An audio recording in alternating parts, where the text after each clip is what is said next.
When I think about media exposure, whether that's social media or the news or listening to the radio, however it is that you're taking in really the constant information that we're all trying to process, for me, it's why I have those other practices is that then I know how much can I expose myself to the adversities that are around me in a way that actually I can still digest. Do I have those practices? For me, I'm a therapist, whether that's going to supervision and consultation, whether that's going into my own therapy, whether that's sitting on my meditation cushion, right? Do I have the practices that allow me to digest what is happening in my current world?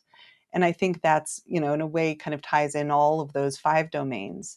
Do I have the practices that allow me to navigate the inevitable challenges that are going to continue to happen? Welcome to Therapist Uncensored. Building on decades of professional experience, this podcast tackles neurobiology, modern attachment, and more in an honest way that's helpful in healing humans. Your session begins now with Dr. Ann Kelly and Sue Marriott.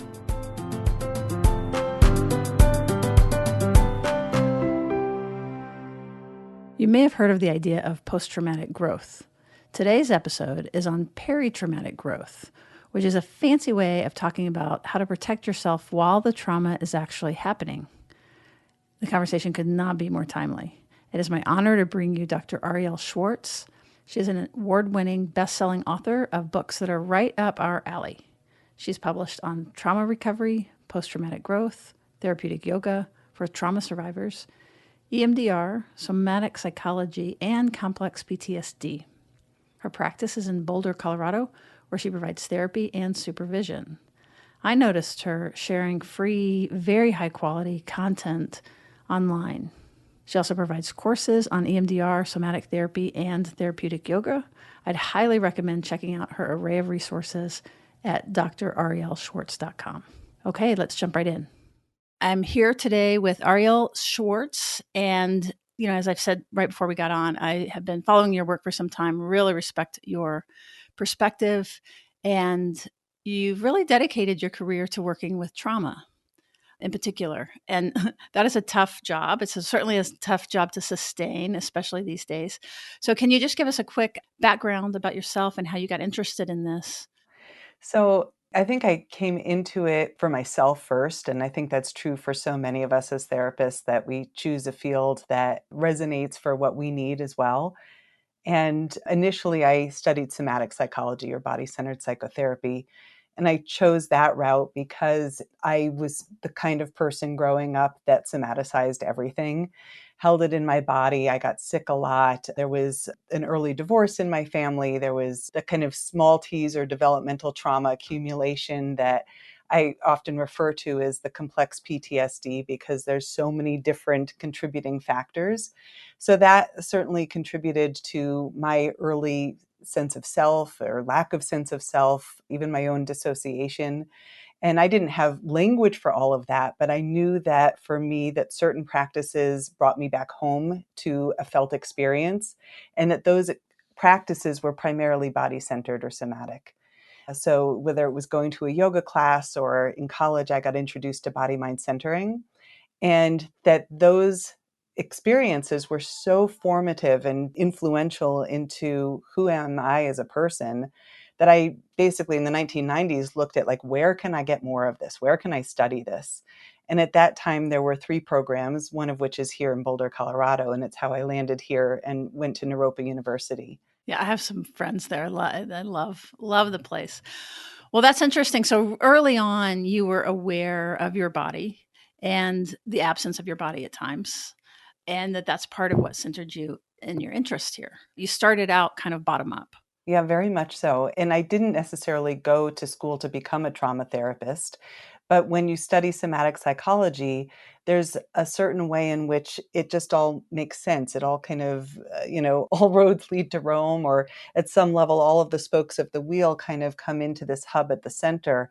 And for me, what was left unprocessed which, it's not like a one-time, one and done thing. This was many years of my own internal work, but what was left unprocessed from all of those early life experiences. And then go figure, we live a human life and the life experiences accumulate all along the way, right? Especially in our complex world. I later had experienced several car accidents in my early 20s. And it was a chiropractor that originally suggested that I go try EMDR therapy. And my first experience as a client receiving EMDR therapy was absolutely one of those magic sessions. It was so phenomenal, and it connected all of these dots of my own internal processing, and it had the somatic element and it had a cognitive element, and it just resonated so deeply for me that I signed up for the training the next week. I was like, I want to do that. We do what works, like what we can feel that really works. And you've stuck with it, and specifically around trauma. Like, how do you hang in there? How do you resource yourself? Like, what does this work give you? There's a phrase that I came across several years ago that resonates so deeply for me because, first of all, I hit burnout at several points in my own process as learning how to do therapy and walk this line and take care of myself and not abandon myself and so forth. And I can share with you a little bit about kind of what I think contributed to the burnout. But this phrase that I came across some years ago that really, really touched me was this term vicarious resilience. We get taught so much about vicarious traumatization, and it's very real, and compassion fatigue, and it's very real. But if we also look at the impact of being a therapist focused on helping others overcome adversity, and what vicarious resilience refers to is the positive impact on helping professionals that comes along with the meaning that is in our work and with really seeing those positive shifts take place. And so I really turned my whole practice around, actually, even before I came across that phrase. But when I bumped up against burnout, a lot of that had to do with my own unprocessed trauma that was coming through the gates as I was working through others and realizing that there were pockets of my own history that were needing more attention. And so, I needed to attend to that. I needed to give that its full nurturance and therapeutic support within me. And also, I think it really was about a mindset shift in my work into what I call now resilience informed therapy. And that's a strength based approach. And it's really attuning to what's already working, what are the existing supports, and even what is the strength behind the symptom. What's the meaning behind the symptom? What was wise about dissociating, or what was wise about whatever coping habit one developed? And so that resilience informed lens really helped, kind of get out of that myopic, everything is trauma, into what's the broader field that's holding the person. This is so great. I already am feeling good about this because it's so true. And this is part of why I wanted to bring you on, is that as you look more and more about trauma and the effect of it on the brain and the body and the intergenerational aspects and all of those things, it can be very heavy and very hard. And then when we add this context that we're all living in, that as therapists, we're catching people managing the stress of some of the national divide. Sometimes I think of it as, that our leaders are our parents in a sense. And so, like, this idea of trust, it's like we can't just play on the playground. We have to really keep an eye over here. And then what we're seeing is things that scare us and that polarize us. And that's not a political statement at all, right? Like, that's just safety danger. So, with that context, being able to have a thread of, boy, how are we managing? How do we help therapists hold people that are experiencing it right now? Yet they're also in it. We're right in the middle of it, where COVID is happening, shutdowns are happening, all of the things are happening together. So, this thread of hope that we'll be talking more about around a post-traumatic growth. I have to think to say it versus stress, and peritraumatic growth. It really is an actual change of mindset. And I already can feel kind of the hope of it. And I think you just named something so important, which is that we as therapists have been trying to process what's been happening in our current world for the last 2.5 years, right alongside with our clients. And we might not even be a step ahead sometimes. I mean, I remember the week of the shutdown in 2020 of, March 13th or whatever it was, that week, right? And literally listening to the news saying, well, this school district just shut down, that one just shut down, this state is responding this way, this is what's happening in this hospital. And hour by hour, right? We were all trying to keep up with the rapidity of what we were coming to realize was happening in our world. I mean, I still get goosebumps thinking about it. And to be processing that and still sitting with our clients who are receiving the same information that quickly, not knowing what was going to happen in the next day. Yeah, that's disrupting their treatment, or changing their treatment in some way, so there's also that, right? Yeah. Yes, exactly. And then like switching to online and adapting to that. And, we have just been right alongside. So to me, there's actually been something very touching about this as well, which is that it's really brought us all to the most human place. We are all humans trying to sort this out. And sometimes even our clients seeing us as humans responding to this right alongside. It's not always that we have all the answers and the expertise. And I think this really exposed that in a very good way. Yes, and it exposed it for us too around like I had this thing of there's not even someone I can consult with, right? There's not even a mentor that kind of knows how to guide managing some of these things. So we were thrown right into the deep end along with everybody for sure. One thing I will say that perhaps was one of the best teachers is actually coming from some of my yoga background, in that the yoga practice is so often about like stepping into the unknown and embracing and not knowing what's going to come next, whether you call it yoga or whether you call it mindfulness, but that like having any form of practice that allows us to sit with ambiguity became the ground in the groundlessness. Love that. The ground and the groundlessness. So thinking in terms then of the growth and that we're in it, we're still in it. This isn't over. As a matter of fact, a lot of people would say it's getting worse, and there's signs of increasing threat politically and for many of us. So this idea of, can you just tell us a little bit, what does peritraumatic growth mean? Like, what is that term? Well, I'll start with post-traumatic growth and then we'll work our way into peritraumatic Sounds growth, great. Perfect. right? One of my favorite definitions of post-traumatic growth is really about our belief that we can work through hard stuff and come out with an increased sense of depth or understanding or wisdom or strength or whatever that gem on the other side. But it's not that necessarily the hard stuff makes us grow, right? It's what we do with it, how we metabolize it, how we process it, if you want to use that word, although we're not food processors, right? But like what it is that we do with that difficult emotion, what support we reach toward, or what tools we have to not get stuck in it, but to actually kind of move through that tunnel and come out the other side. Yeah, because it's so easy to think in terms of that being an insulting idea, or, or a head patting, like, oh, this isn't as bad for you, or there's a silver lining or something like that. Yeah, exactly. It's in that whole idea of like, bad things happen for a reason. No, right? That's not at all what this is about. It's we are human and we're going to face difficult events in this human life. And how do we cultivate the tools to help us deal with adversity? And what's really tricky, of course, is if you have had adversity in your childhood, if you've had childhood trauma and developmental trauma, is that as a child, our access to resources can be very limited. And so it's more likely that we have kind of pockets that we drop into or islands that we land on of despair, helplessness, powerlessness, hopelessness. So, those are probably the biggest barriers to post traumatic growth. Are the pockets themselves, you mean? Is landing in that self state, if you want to think about it that way, or parts language, landing in that part of self, and not having access. Sometimes the metaphor I use is we've landed on this island of self and we don't have any ferries or bridges or flights off the island, that we get stuck in that island of despair.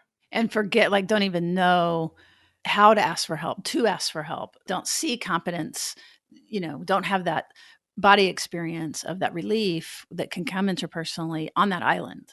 Right. And so, yeah, I mean, I'm just thinking of a clinical example for a moment of working with a woman who we had cultivated, a list of resources. We even wrote them down, right? She had them in her purse.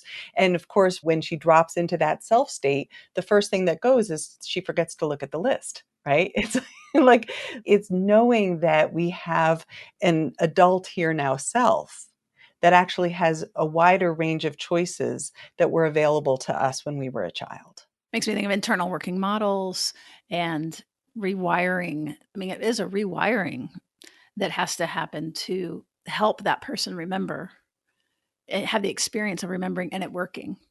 Yes, Yeah. yes, the experience of remembering and it working.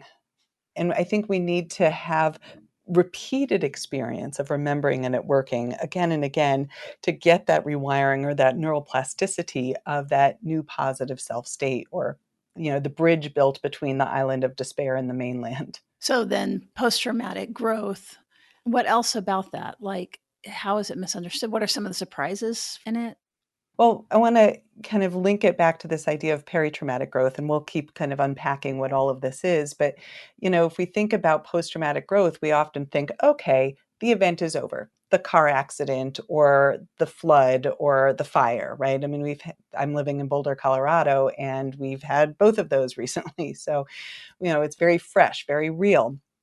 So often we think, okay, there's this event and it ended, and now I can focus on metabolizing and processing that hard stuff and come out the other side.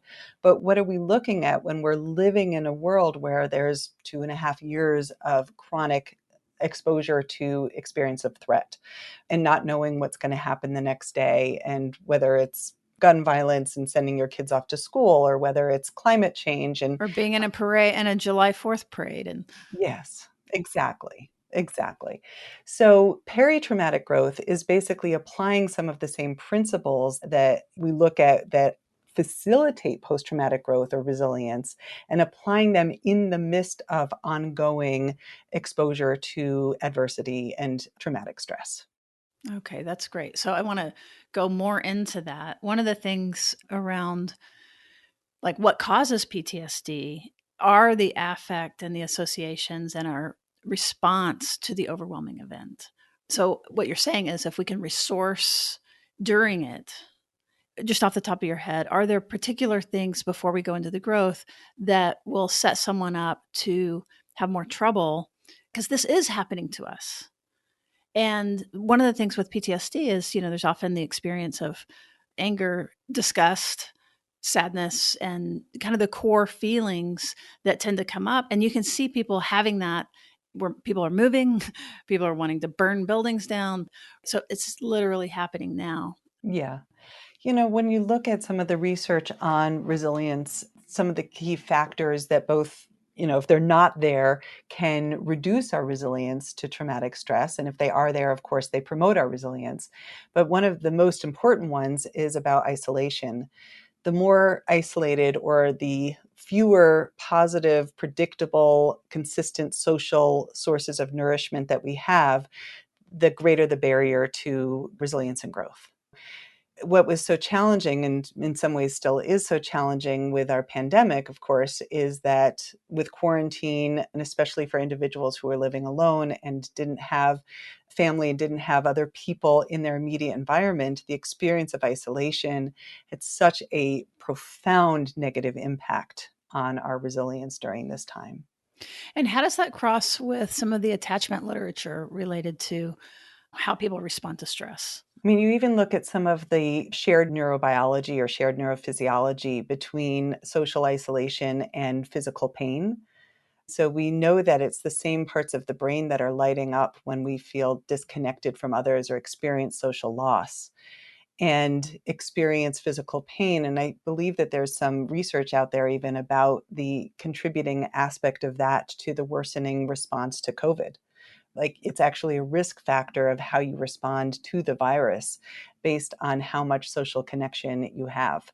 I haven't seen that, but it doesn't surprise me because it's associated with cardiac health and so many things. Sometimes, this idea of secure attachment, how is that different than resilience in a way? They're so deeply interconnected, aren't they? This idea that somehow I had that felt experience that I could reach out to another person and have a positive response. And so individuals who had the luxury or the privilege of secure attachment probably could handle the isolation of the pandemic with greater resilience, because there's this knowing based on my experience in life that other people are trustworthy and that they'll respond in a positive way if I reach out and ask for connection or support. And if we don't have that, if we didn't get that in early childhood, again, if we look at that element of neuroplasticity, what we also recognize is that we can gain the benefits of earned or learned secure attachment throughout our lifespan. So that's where I think therapy often comes in, is that we can provide that predictable, consistent, caring, nurturing relationship for someone, even if they didn't get that in early childhood. When you're talking about the isolation, one of the things I noticed was it was hard to isolate, and then we accommodate to it. And then it was hard to not isolate, right? Yeah. Oh, I'm still adjusting to the reopening, right? It's a little scary to go back out there. But that's like such a good, like, felt experience, though, of if you've never had it, that like you settle into, and this is kind of the way we talk about it on the podcast, is like a colored continuum, and blue being on the, when you had to zip up and just not even look for the help. So this really gives us a feel for how that ends up working, that it ends up actually being adaptive, but then sets us up. I think what we're saying here is that it sets us up to have a much more difficult time during the stress because we're not getting that regulation. That's right. We're not getting any co-regulation. And I think for some individuals, and I'm sure you found this as well, is they were like, oh, I love quarantine. Like, they were just like, this is how I prefer to live. I actually am relieved that I don't have to go out there into the world. And so it's not necessarily that we want to like put it all into one camp. I think for some attachment styles, it actually was a relief to some degree. But I think the challenge is that very often that self-reliant strategy that one had to develop as a child has a burden somewhere to not be able to experience co-regulation with another person. At some point, there's this feeling of the only person I can rely upon is myself. And that's exhausting too. Absolutely. And so then with the idea of the growth, how does that look during the event? So if we can recognize that to some degree, isolating or becoming passive. So if we look at what are the risk factors or the barriers to resilience and growth, one would be isolation. Another one would be passivity, basically a loss of self-efficacy. No matter what I do, it's not going to make a difference. So what's the point of trying? And so if we look at then what facilitates growth, it's this recognition that, okay, I might not be able to change the entire situation. There's a lot that I still don't have control over, but what do I have control over that creates a small positive shift in my hour or in my day or in my week, right? And so I often think about creating this list of those resilience practices that we can build in that optimize your felt experience of yourself and your sense of empowerment each and every day. Yeah. And I imagine many of us are doing a few of those things, not even being aware of it. So by you highlighting it, it's like beginning to really collect them and value them in a new way these are our handholds. Right. In the post-traumatic growth guidebook, I kind of speak about the different types of resilience. So we have mental resilience, like the ability to be flexible cognitively, to think about things in different manners, to not get stuck in one kind of negative looping experience. We have emotional resilience, which means that there's a capacity to be with our emotions, to recognize that there's health and vulnerability, and that the ability to express what we're feeling actually facilitates congruence, and the body, mind love congruence.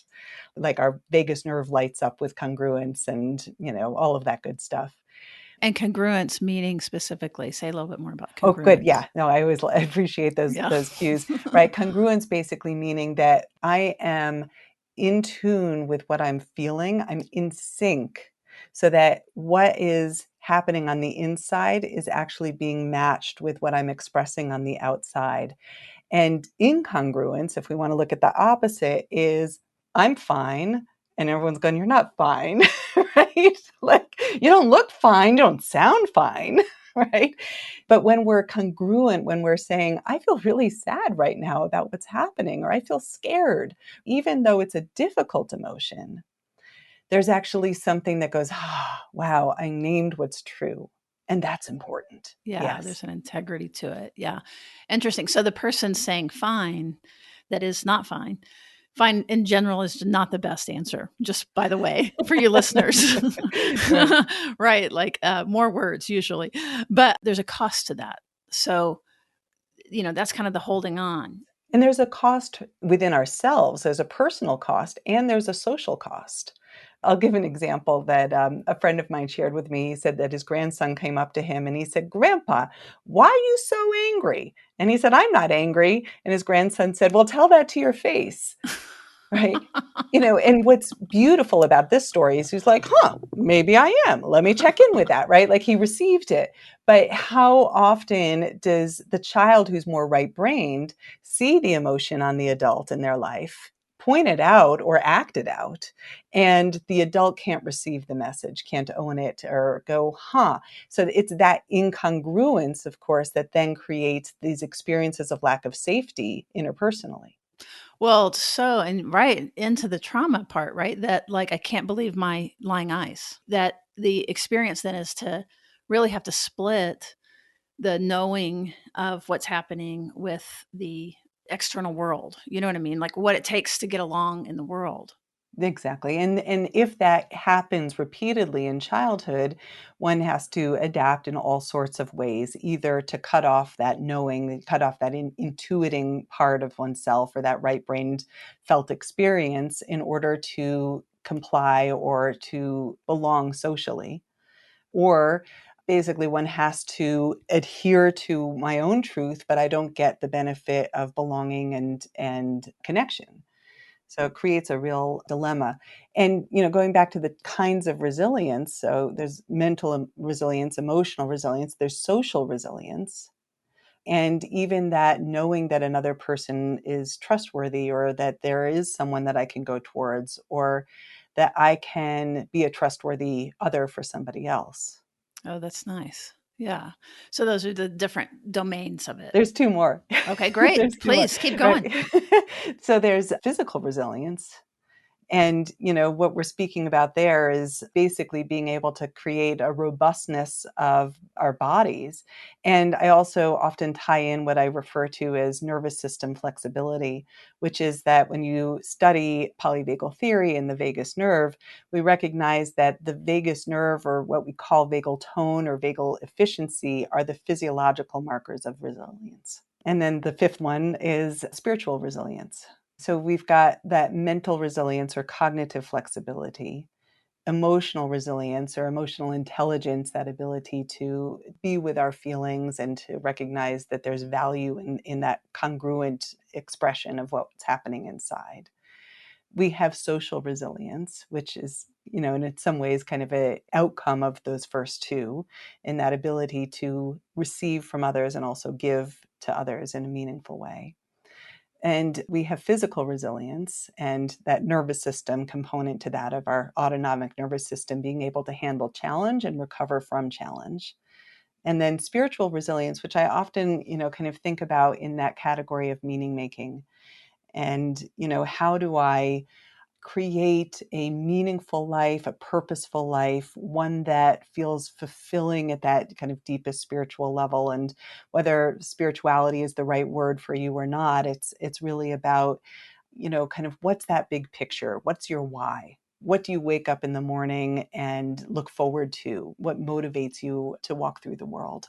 Kind of some of the existential questions. Yeah. Yeah. Yeah. Yeah. Who am And I? exactly. So then how do you work with those domains?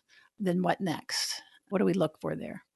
I think often what I look at is how are we feeding or nourishing those five categories and creating a very personalized answer to those questions.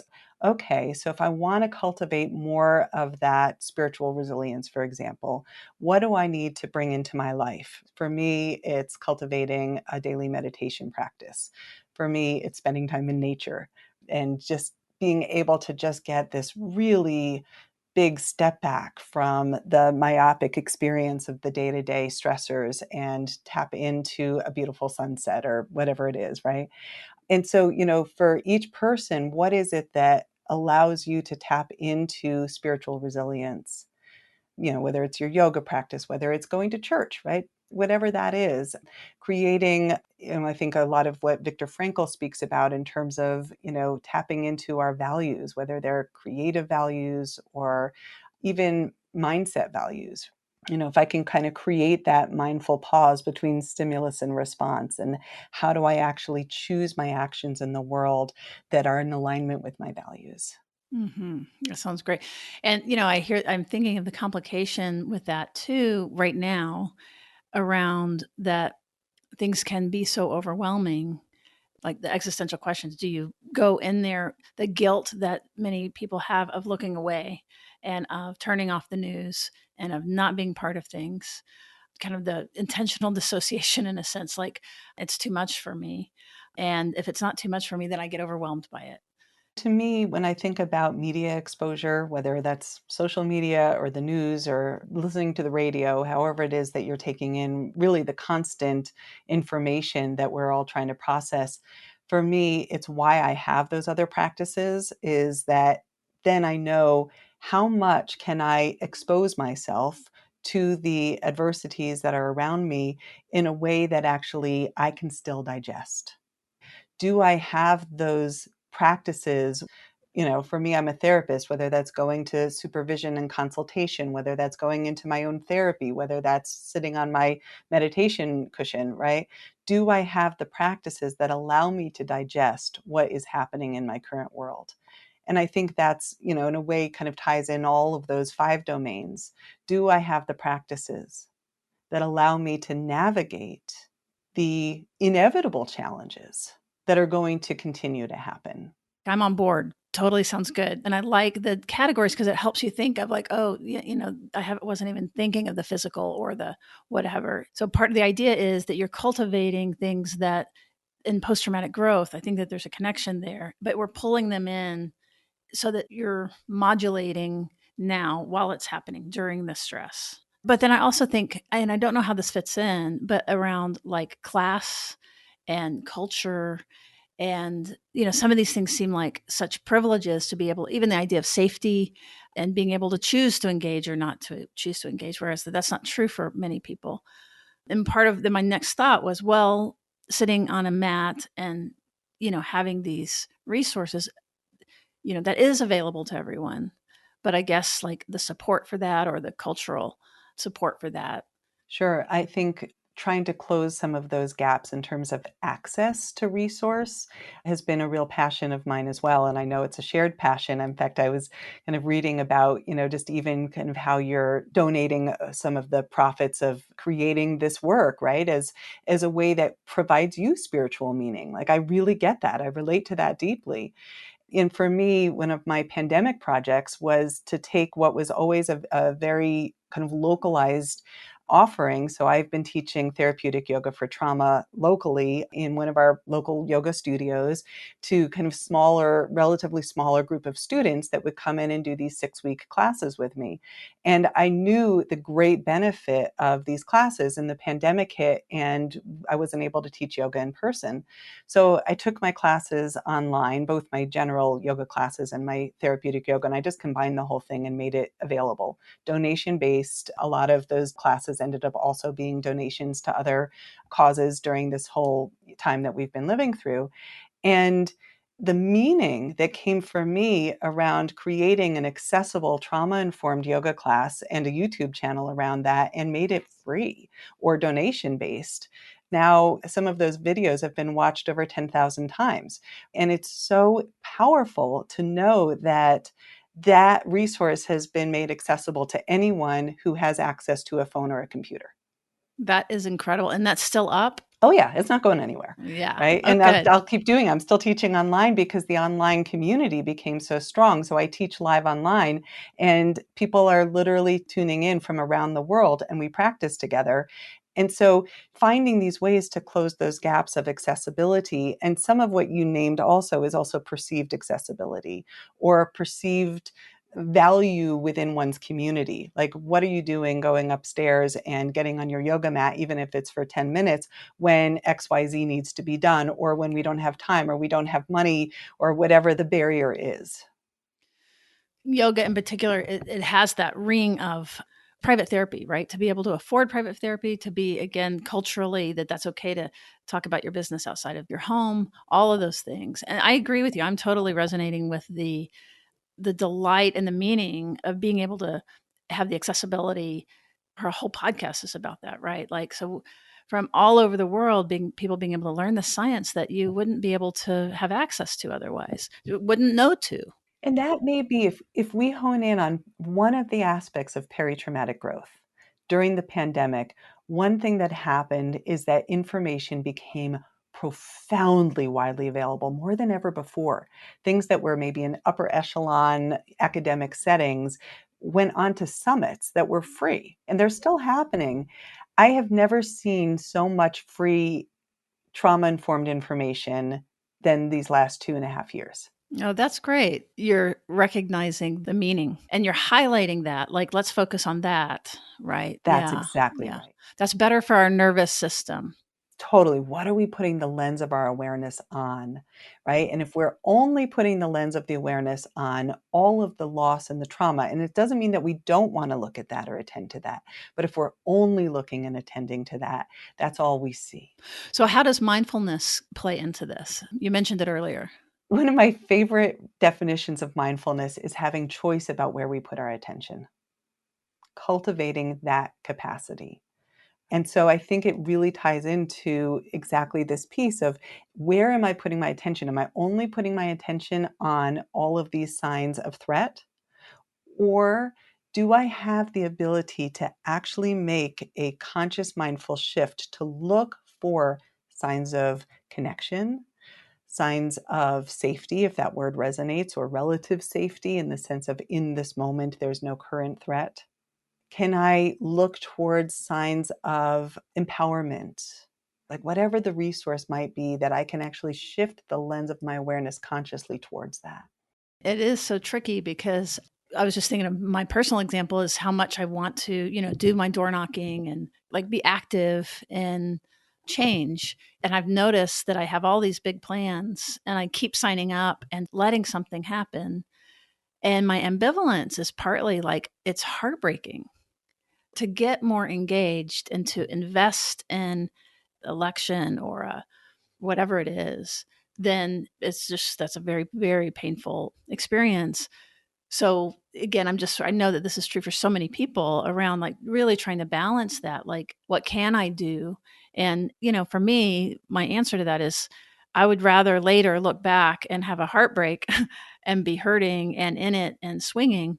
And then I also know from a trauma perspective that being active and doing something will typically fare better results than being in the foxhole and just hoping for the cavalry to come get us. That is a very bad place. Not bad, I don't mean morally bad, but it's a very difficult place on our nervous system, versus if we're swinging and we're doing something and we're whatever that is. And maybe that's being able to get a shower and get outside and get some sunlight in your eyes. That still counts. Right.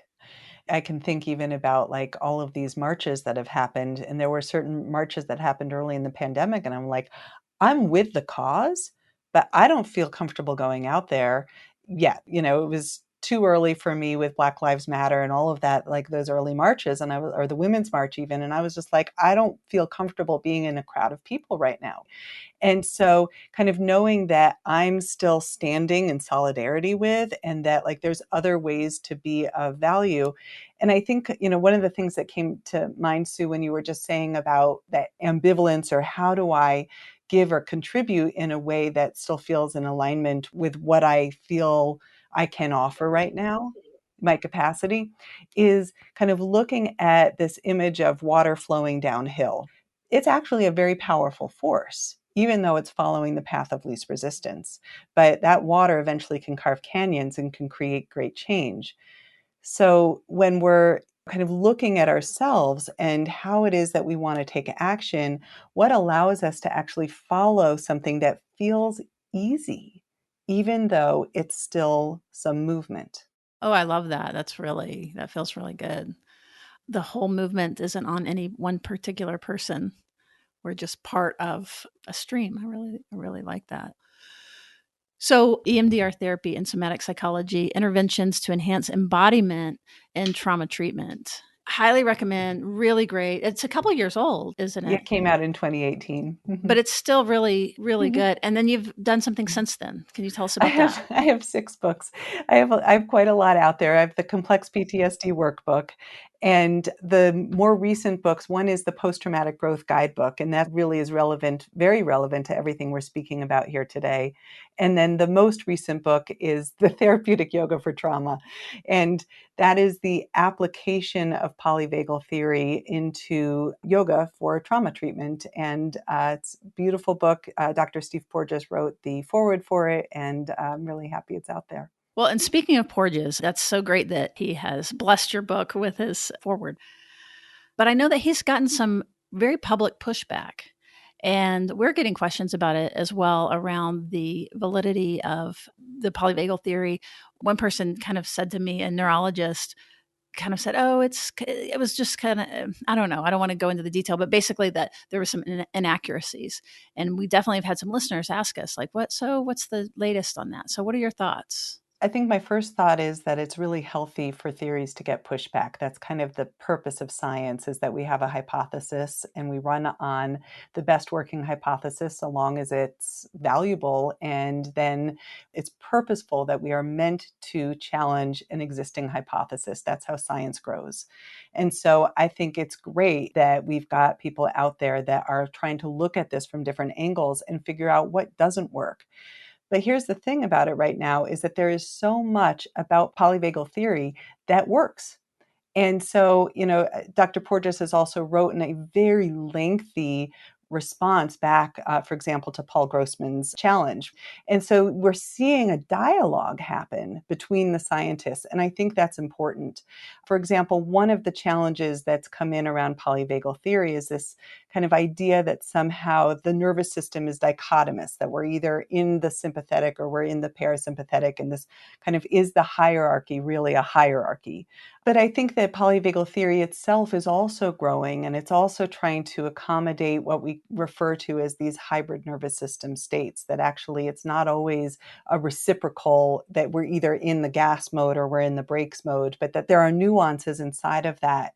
And so to me, it doesn't really matter whether or not we're calling it polyvagal theory as much as we're understanding what is the state of my nervous system.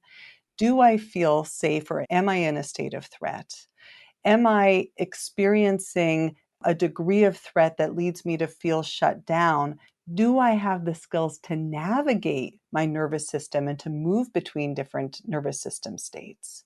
So that the language actually just becomes what is of value, what is of relevance. So when we look at that and its utility, that's where I think we get the best juice. I'm not so much about trying to nitpick the science as much as kind of going for what is valuable to my clients or to myself, what helps me navigate when I feel safe and connected, and how does my body respond and give me feedback about that?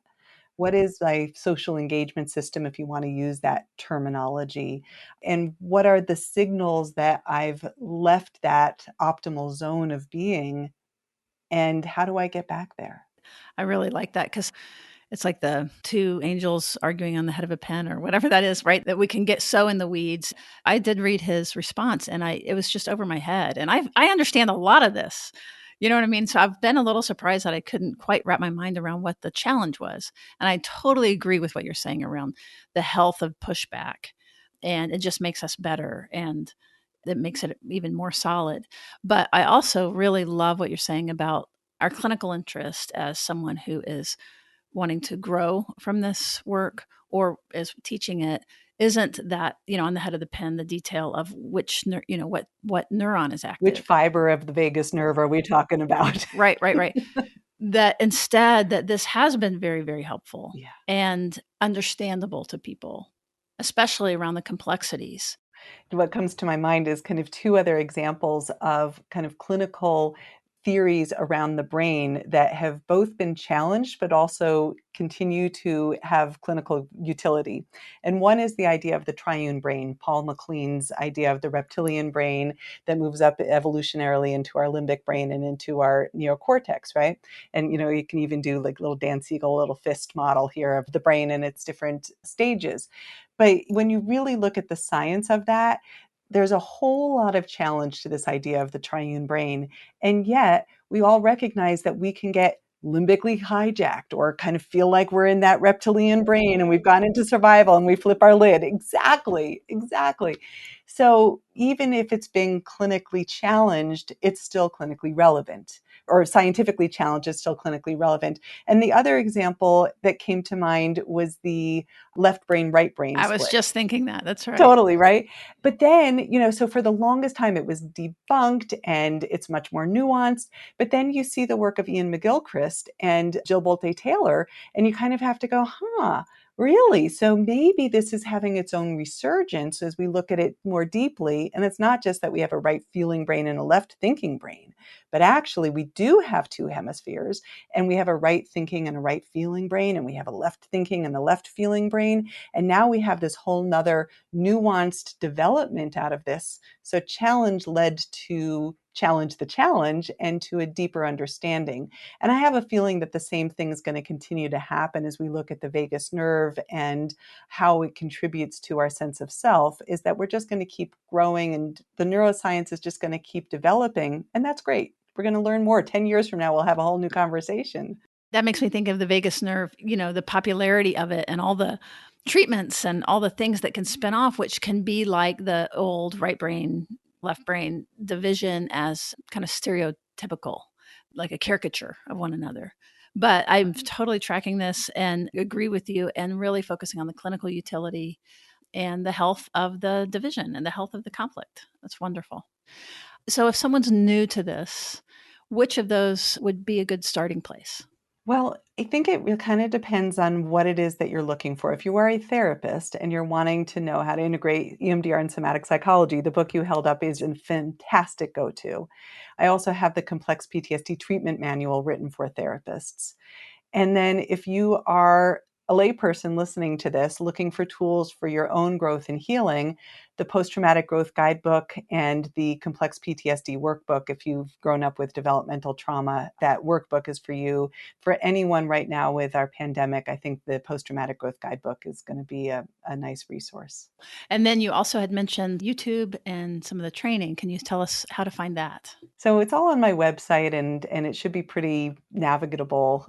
That's a word on the website. It's a great word. I have a blog. There's lots and lots of information in the blog, and of course, all the books are on there, and the trainings that I teach are on there. And your website is drarielleschwartz.com. So there pretty you go. Easy.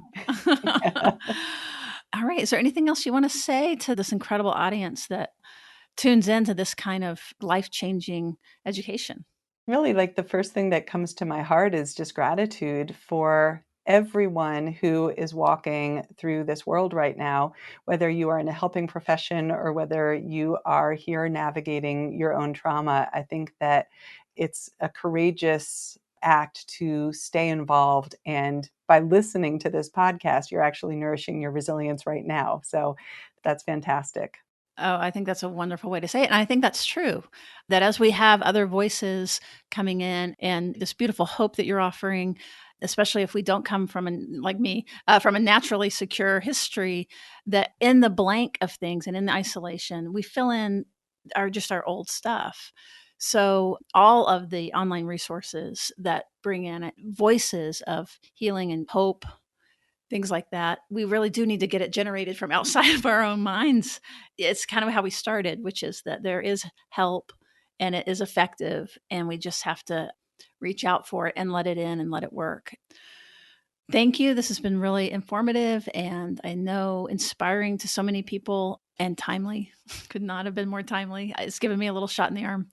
So thank you for coming. Thank you for having me. Thank you, listeners, and we will see you around the bend.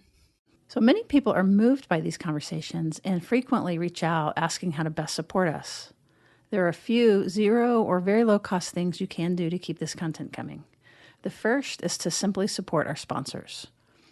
Also know that we dedicate half of any proceeds we receive to nonprofits supporting mental health access.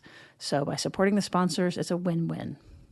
The second thing is by taking a moment and pulling up the show wherever you get your podcasts to leave us a rating and review. The last idea of supporting us is to simply share the show with anyone you think might benefit. All right, thank you for listening. Uncensor yourself, speak your truth, and especially do so to those in power.